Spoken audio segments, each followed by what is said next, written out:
Once again, good morning to you and welcome to the News at 7. Making the headlines this morning, the state government to sponsor 7 persons to understudy Cambridge Innovation Center. Today is All Souls Day. Fresh cholera outbreak kills 5 in Gombe. And on the foreign scene, Ethiopia swears in first female Supreme Court president. And now the detail of the news. My name is Chidima Oranwa. The state government is to establish the Anambra Innovation Center to provide opportunity for talented individuals to explore their potentials. Governor William disclosed this during the Anambra Technical and Creativity Day held in Oka. Government House correspondent Kinechi Former was there and now reports. The 2018 State Technical and Creativity event was put together by the State Ministry of Youth Empowerment and Creative Economy in collaboration with the Ministry of Basic Education and followed series of competitions and contests among various applicants across the areas of technovation, script writing, acting, music and dancing. In the end, winners emerged and we are at the ceremony presented with checks for various sums by Governor Obiano. Also at the ceremony, the government technical colleges in the state had the opportunity to exhibit the various creative works of craft done by their students, including furniture, sports equipment, building accessories, modernized cooking equipment, and robots, as well as confectionery. Governor Obiano said the state government will sponsor 7 persons, including government and non-government officials, to understudy the Cambridge Innovation Center, Massachusetts Institute of Technology, Boston, to enable his government replicate the system in the state. He revealed that the reason his government made education in the technical colleges free since his inception of office was to give vent to the creative tendencies of Anambra youths, who he said are highly productive and creative. The governor noted that in keeping with his administration's resolve to adequately empower youths, it will continue to support the efforts of both ministries that have great prospects for youth empowerment. People are celebrating anywhere in Nigeria with the 3 subject certificate, because if you didn't have it, if you still had the TTC everyone and that's it, it's not many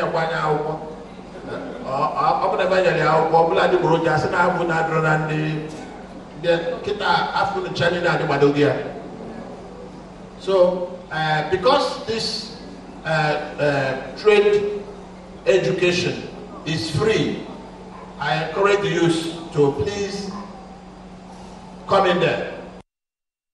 The Commissioner for Youth Empowerment and Creative Economy, Mr. Bonaventure Nemali, said the integration of the creative economy by Governor Obiano in his ministry has opened up a new dimension in government's efforts to effectively address the challenges facing the youths, adding that they are also collaborating with NGOs to fully realize their mandate of discovering, developing and deploying talents in youths. I'll be very brief because what we are doing today is not actually a day to speak much, but today is a practical day. Today is not a theoretical day. Today is for you to come and see, for the people all over the world to see what Anambra youth are made up of. And we are excelling on this is because of your commitment and your support to technology and entertainment industry in Anambra State.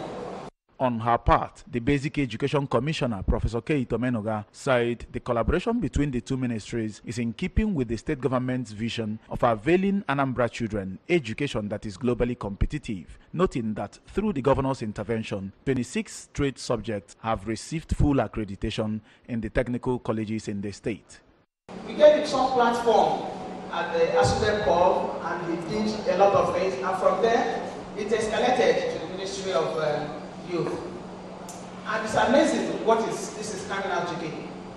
On our own, the teachers, Your Excellency, that you most graciously approved that the contract ended yesterday or something, and I was telling them that it's important that they showcase and show us what they've been able to do within the 1 year that they were employed. Your Excellency, what they saw out there with our technical colleges, the people they've mentored over the time, to be able to get our production units to begin to work.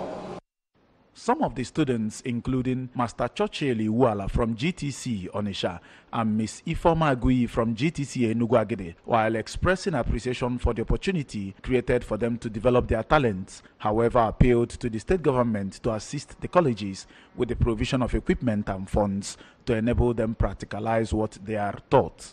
Well, with the help of the government, we can do this more in order to help us more, like giving us money or like helping us, sponsoring us. All these projects they can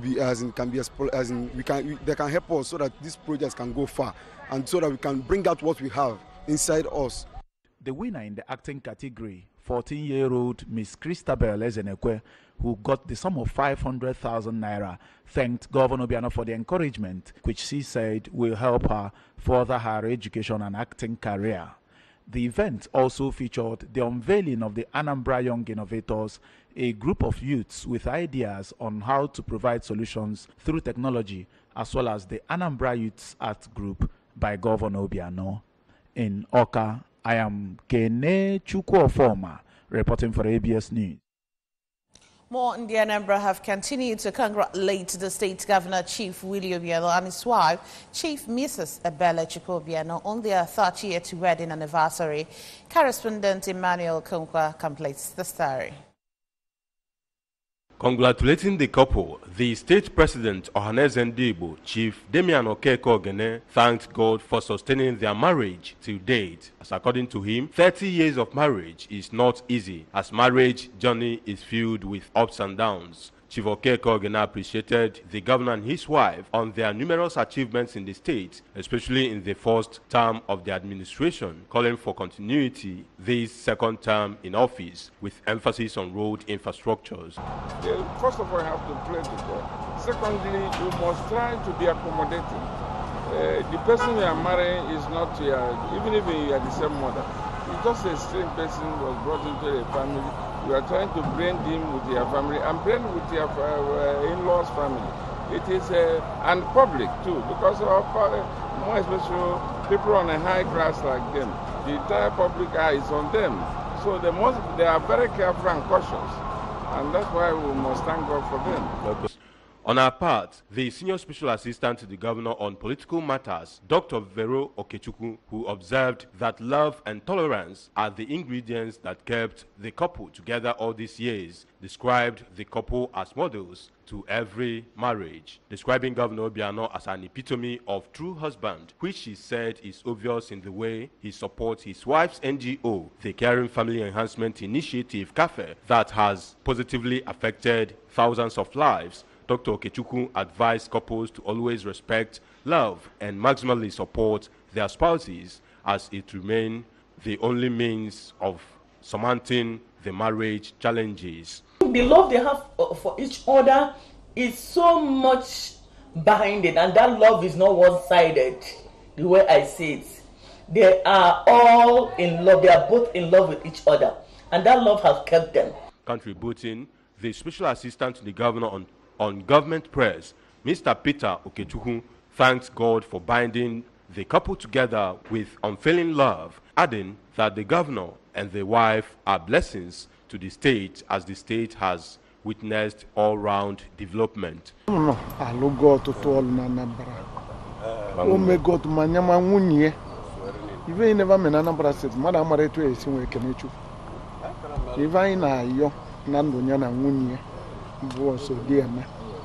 Kachukwu zitelive na Anambra State. Nyekwe wegono gondo. Ka nwe nwike nwana alụ ọlụ na alụ na enaya nazo.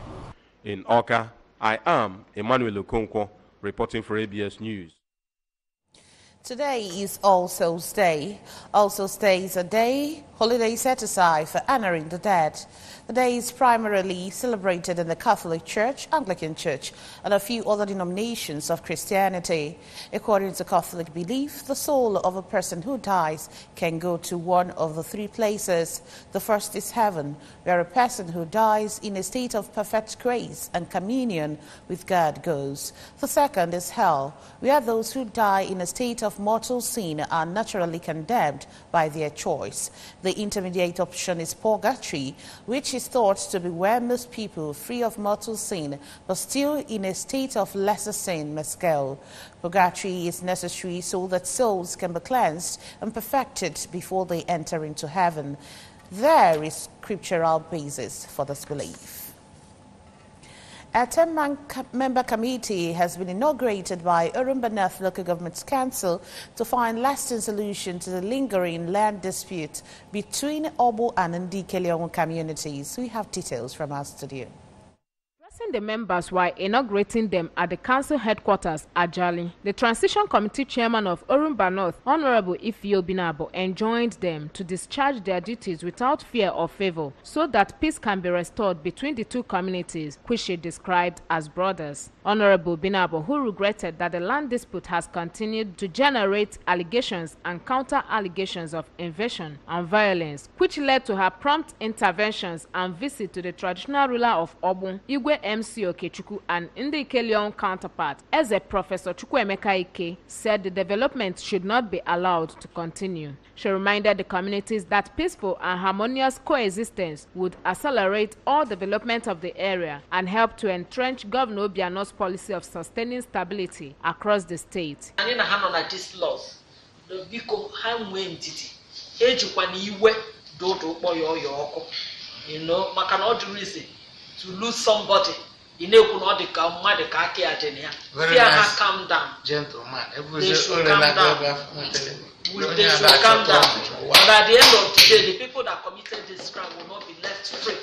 Honorable Binabo urged members of the committee to work diligently and objectively to achieve the desired goals. The committee has 2 weeks to conclude its assignment. It is now a Save My Soul plea for little Miss Amuche Ozwang, who is now bedridden with what her doctors describe as yet to be diagnosed type of breast cancer. Ms. Ozwang, 17 years of age and currently admitted in the female surgical ward of the Chukwuemeka Odumegwu University Teaching Hospital, Amakoka, needs a total of 1.5 million naira to complete both her pre- and post-diagnostic treatments for a cancer in her left breast. Correspondent Daniel Ezigwe has more on that. Describing the nature and extent of the ailment, Amuche's doctor and a surgeon in the hospital, Dr. Chidi Ndo, said the setbacks in the preliminary treatment of the little girl have been complicated by lack of funds to mitigate the sickness, which is gradually advancing and is also affecting her bloodstream. Dr. Ndo also noted that necessary medical processes required by the patient have been hampered by lack of money. He has been diagnosed with breast cancer, advanced stage. Currently now, the cancer site is infected, so she's also battling with sepsis. That is infection that has gotten into the blood, and that's why all her body parts are swollen for now. So what she needs now primarily is 1, very good antibiotics, which are costly, to fight the infections, and then 2, for us to do a minimal surgery just to collect some samples out of the ulcerated breast, and then do histology. Histology is a test we do to discover the kind of cancer in particular, what type of cancer in particular is she afflicted with, and then that will not tell us what drugs, what cancer drugs to use for her. Patient's sibling, Ms. Chioma Uzoanwu, highlighted the origin of the ailment and appealed to well-meaning groups and individuals to come to the rescue of her sister, whose case, she said, is slowly deteriorating.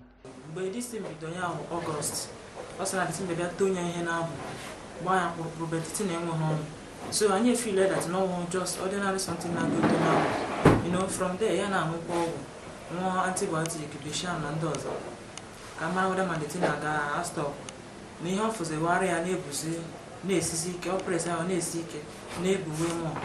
Akayama, the other side there, Akaya, that area, that's in Maria, and I has a queer a mayor. So I need their help. Because some way I guide the go mob and secretary, and I need their help. Ms. Amuche Ozwang is a bright student who recently wrote her WAEC exams and needs urgent assistance by Nigerians to continue her dreams. From the Chukwuemeka Odumegwu University Teaching Hospital, Amakoka, Daniel Ezigwe reporting for ABS News. Gombe State government says a fresh outbreak of cholera had killed 5 people while 16 others were hospitalized at the primary health center, Kembu, in Balanga local government area of the state. The state acting epidemiologist, Dr. Nuhu Bile, made this known to newsmen in Gombe.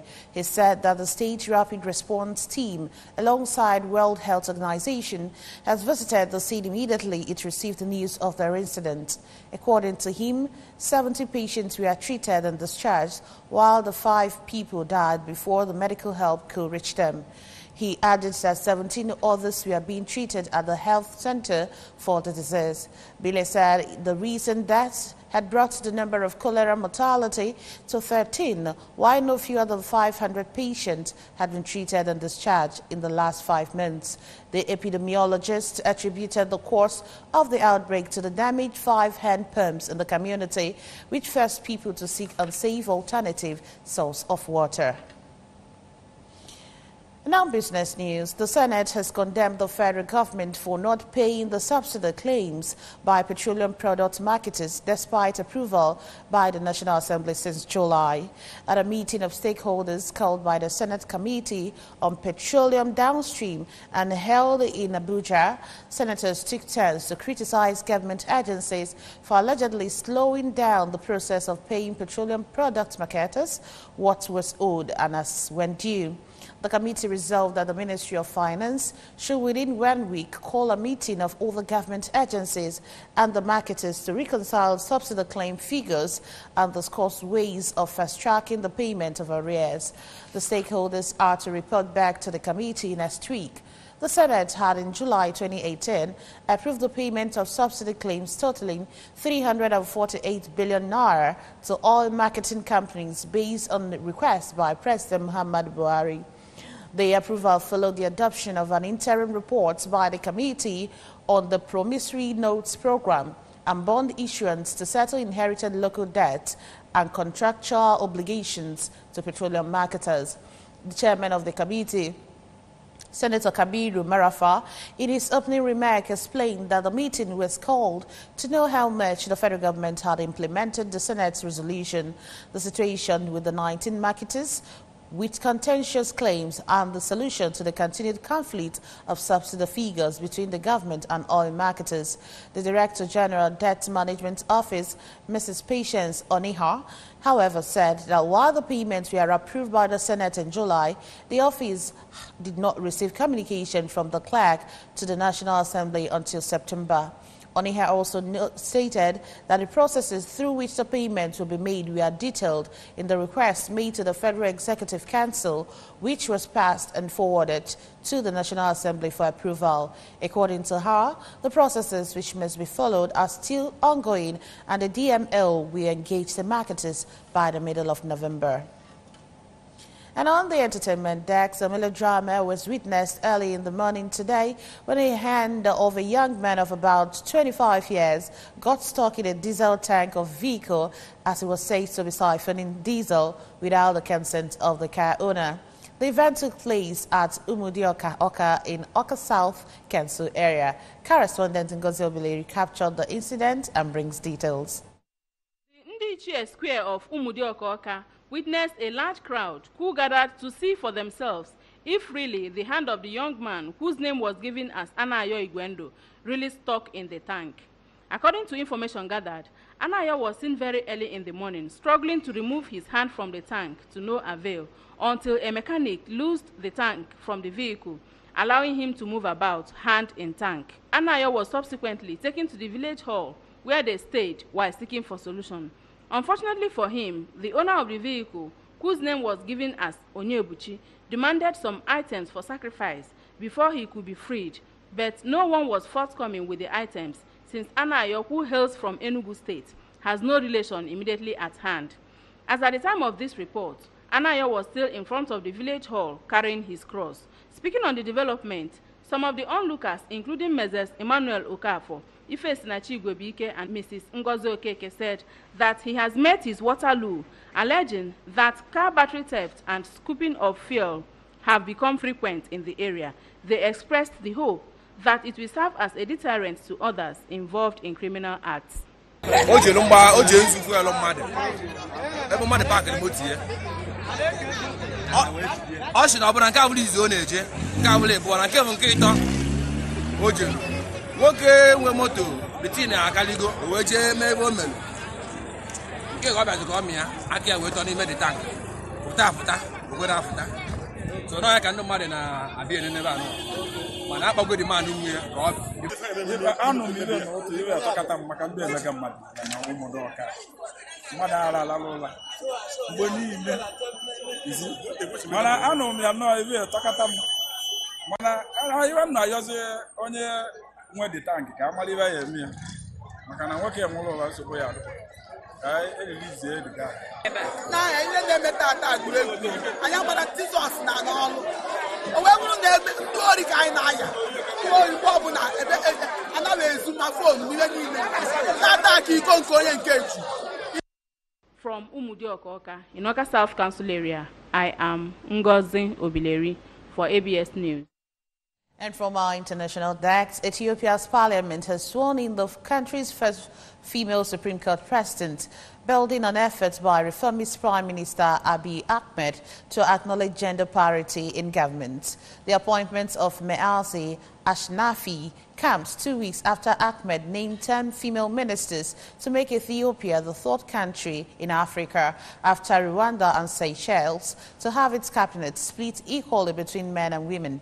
A prominent rights campaigner, Meaza recently served as an advisor on women's rights at the Addis Ababa-based UN Economic Commission for Africa. Naming her as his pick to head the Supreme Court, Ahmed told lawmakers the court system needed improved capacities to successfully implement demands with regards to justice, democracy, and change in the country. Under Ethiopia's constitution, the court system operates independently of government. And now sports. Serie A champions Juventus have officially severed the contract of chief executive Marotta after 8 years with the Turin Giants. The club announced the termination of the employment contracts of Marotta, 61, and chief financial officer director Alzo Mazzara, 62. Marotta will receive €361,775 in compensation, with Mazzara getting €278,000 as well as €309,000 as settlement compensation and redundancy incentive.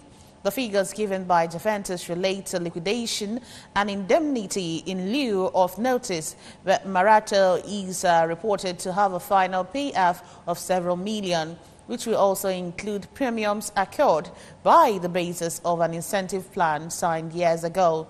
Marotta was one of the architects of the club's recent successes, with 7 Serie A titles, 4 Italian Cups, and 2 runner-up finishes in the Champions League. He has been linked with a management role at Chinese-owned Serie A rivals Inter Milan. It was a day of grief for the Amechi Nwankwo family of Umuanem village in Ibo in Oka South local government area, as friends and well-wishers gathered to pay their last respect to late Mr. Onyebuchi Nwankwo. Late Onyebuchi Nwankwo, aged 42, died after a brief illness, leaving behind his mother, wife, children, uncle, sister, and brothers, including the Commissioner for Public Utilities, Honorable Obi Nwankwo. Correspondent Valentine Maduga was at the funeral for the ABS and now reports. Among those who witnessed the rites of passage includes the Deputy Governor of Anambra State, Dr. Nkem Okeke, Secretary to the State Government, Professor Solo Chukwulobelu, members of the House of Assembly, and the Managing Director and Chief Executive Officer, Anambra Broadcasting Service, Nze Uche Nwora, amongst others. The Deputy Governor, Dr. Nkem Okeke, in a condolence message, noted that death is an inevitable price all mortals must pay, and advised Christians to always live in accordance with the teachings and commandments of Christ, as no one knows when death will come. Dr. Okeke, while sympathizing with the family, advised them to trust in God, as he knows the best.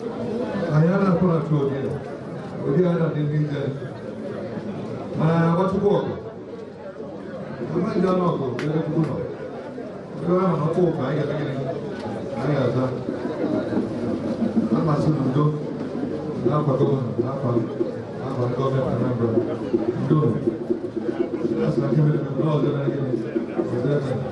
Earlier in a sermon during a Requiem Mass at St. Teresa's Catholic Church, Nibo, Reverend Father Ugochukwu Ngene called on Christians to see burial as a time for sober reflection, noting that the quality of life man lived is more vital before God than how long a person lived. He advised the Nwankwo family who lost their own to be strong, as late Onyebuchi lived a true Christian life while on earth and prayed for peaceful repose of his soul.